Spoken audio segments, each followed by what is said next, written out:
Coming up on BrickNerd, we review the Ultimate Collector Series B-Wing Starfighter, check out some recently featured MOCs, and take a look at the new Lone Ranger line. All that and the latest LEGO news right here on BrickNerd.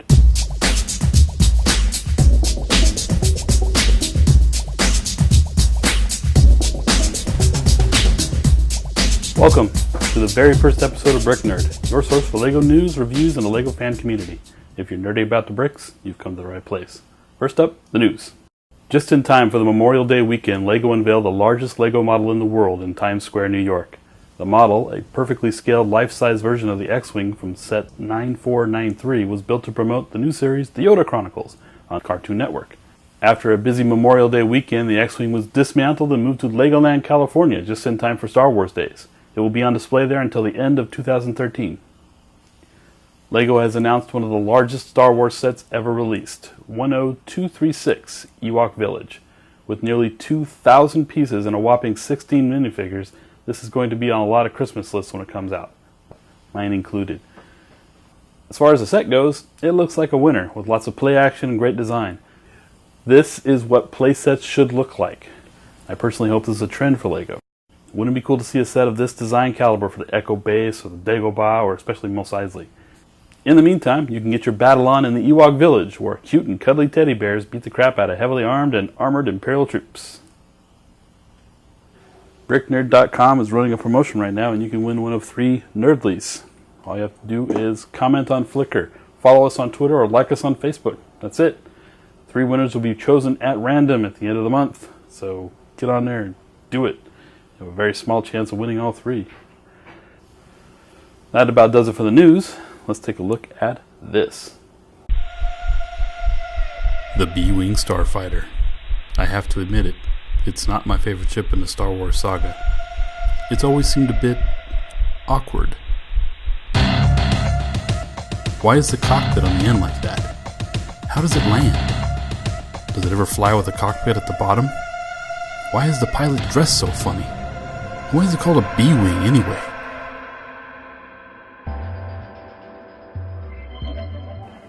I do have a certain nostalgic fondness for the ship. It was one of the first images released when they were promoting Return of the Jedi.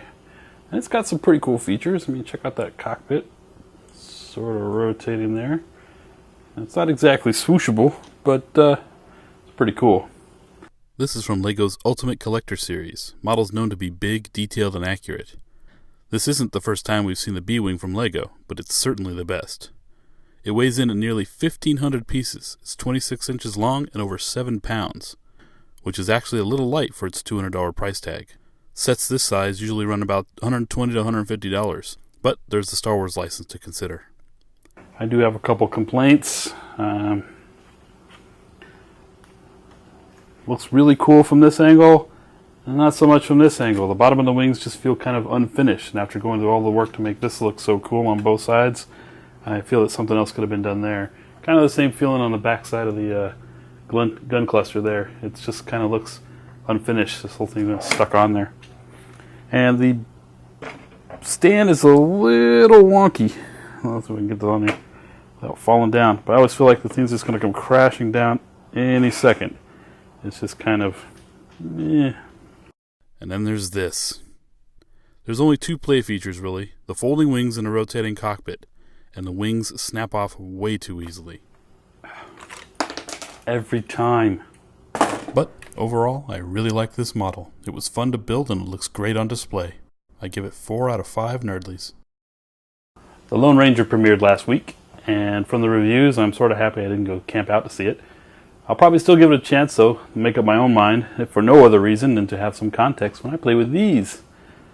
I'm not certain there was a market for the movie, but these sets look really cool. Seem to be selling just fine, too. The full line consists of 6 sets, ranging from price from $13 to $100. There's the Cavalry Builder set, Comanche Camp, Stagecoach Escape, Colby City Showdown, Silvermine Shootout, and Constitution Train Chase. They're all pretty cool, and in stores now. I'll do a review of these, at least one of these sets, sometime pretty soon here on BrickNerd.com. Now, let's take a peek at some recently featured MOCs.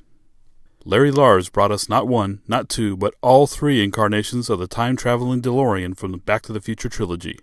There's been many attempts at capturing this iconic vehicle at minifig scale, including a soon-to-be-released Kusu set. But I think these are the best we've seen yet. My favorite is the one from the third movie. I think any car is classier with white walls. This microscale Coruscant from KW Vauban is positively packed with detail. No matter which angle you look at it, it's amazing. I can just imagine the tiny ships zooming all over while Anakin watches from a window and whines. The Exodus by Tim Clark is a thing of beauty. It's microscale, but you wouldn't know it from its 126 stud length. It's a colonist ship, or as Tim describes it, a massive space-traveling moving van. That about wraps it up for this episode of BrickNerd.